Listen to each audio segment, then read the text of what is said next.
Mahayana Shraddhatpada Shastra attributed to Ashvagosha, translated by Yoshito S. Hakeda.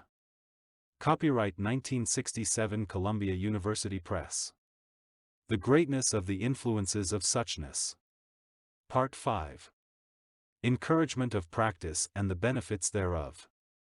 As has already been explained in the preceding sections, the Mahayana is the secret treasury of the Buddhas.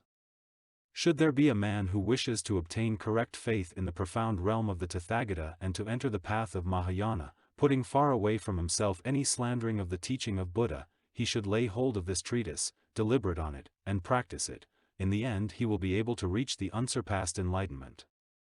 If a man, after having heard this teaching, does not feel any fear or weakness, it should be known that such a man is certain to carry on the lineage of the Buddha and to receive the prediction of the Buddha that he will obtain enlightenment.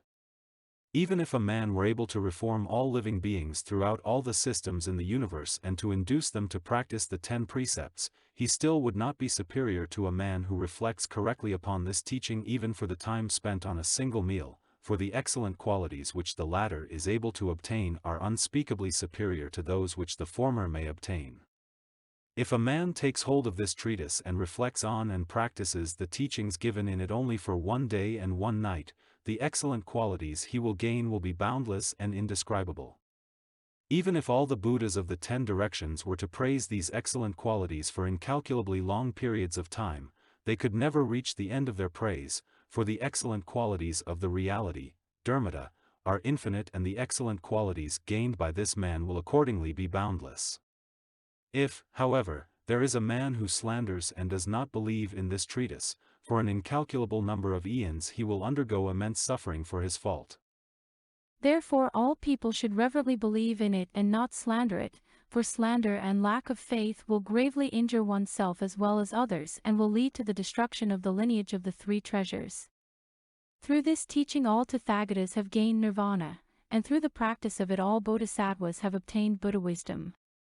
It should be known that it was by means of this teaching that the bodhisattvas in the past were able to perfect their pure faith, that it is by means of this teaching that the bodhisattvas of the present are perfecting their pure faith, and that it is by means of this teaching that the bodhisattvas of the future will perfect their pure faith.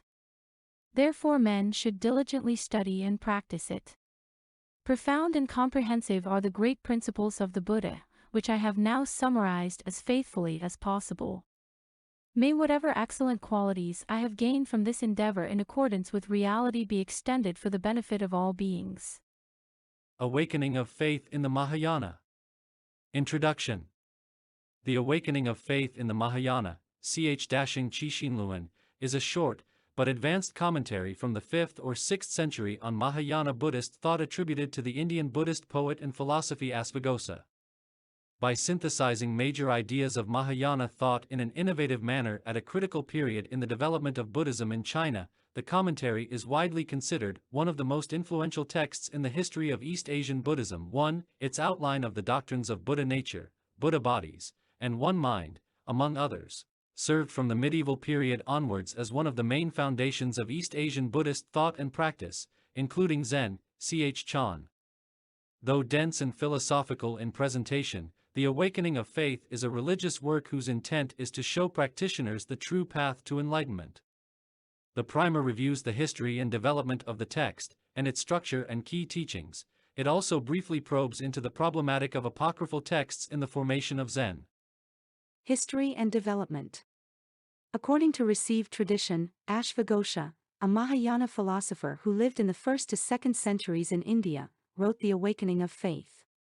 Paramartha, 499 to 569, a famous Yogacara scholar and monk from Ujjayini in West India, who sailed to China as a missionary in 546, is said to have translated the text into Chinese in 550. Because it only exists in a Chinese version, and tireless searches for a Sanskrit original have not produced an original, it is widely accepted, many say accepted, without a doubt, as a Chinese, apocryphal work created by Paramartha or one of his students.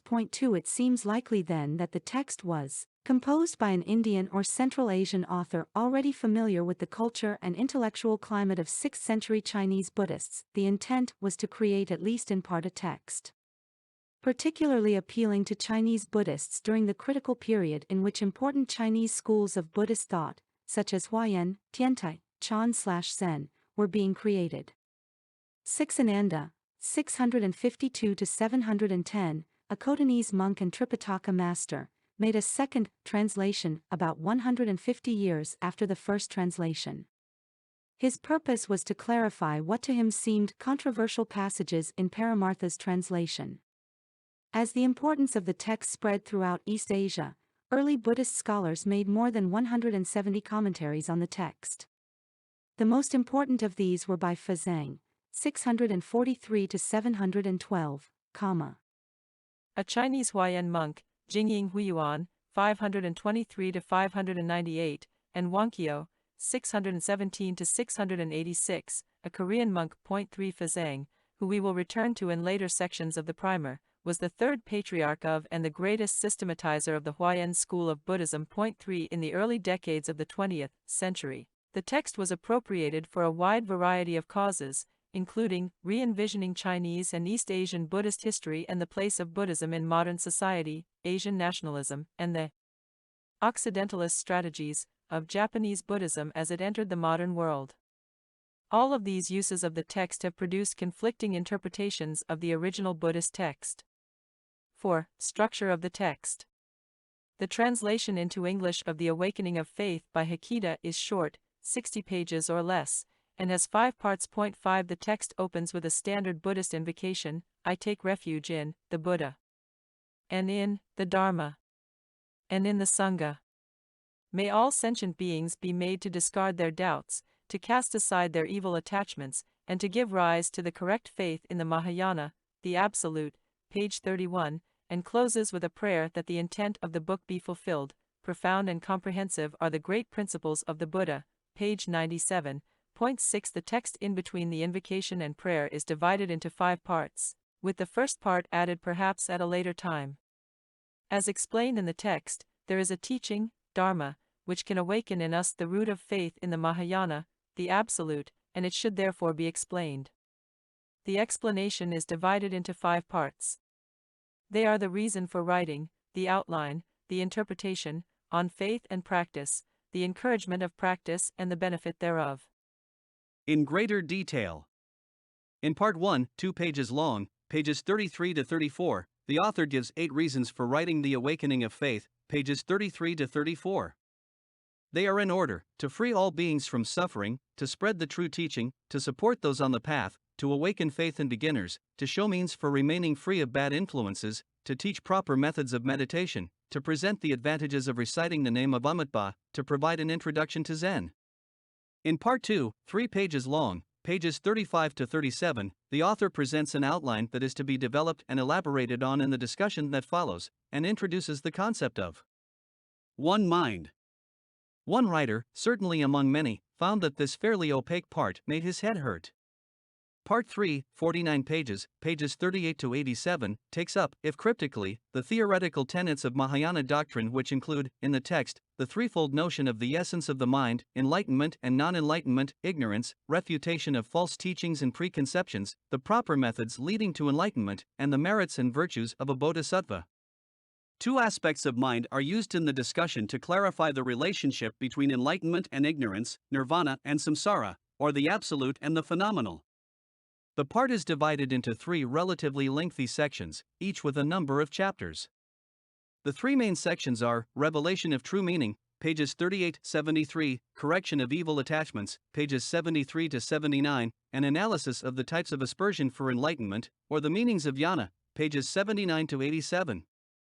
In Part 4, 8 pages, pages 88-95, the author describes 4 faiths a man should have, which are in the ultimate source, in the numberless excellent qualities of the Buddhas, in the great benefits of the Dharma, and in the Sangha. To enable him to perfect his faith, he should practice 5 ways. They are the practice of charity, observance of the precepts, patience, zeal, and cessation of illusions, and clear observation, through samatha and vipassana meditation. Part 4 is divided into 2 main sections, on 4 faiths and on 5 practices. The discussion in Part 4 is intended for those who have not yet joined the group of beings who are dedicated to attain enlightenment, that is, for beginners. Fazang, a 6th century Chinese master, famously summarized the content of the text as a discourse on one mind, 2 aspects, 3 greatnesses, 4 faiths, and 5 practices. His summary links up to the parts of the text as follows: 7.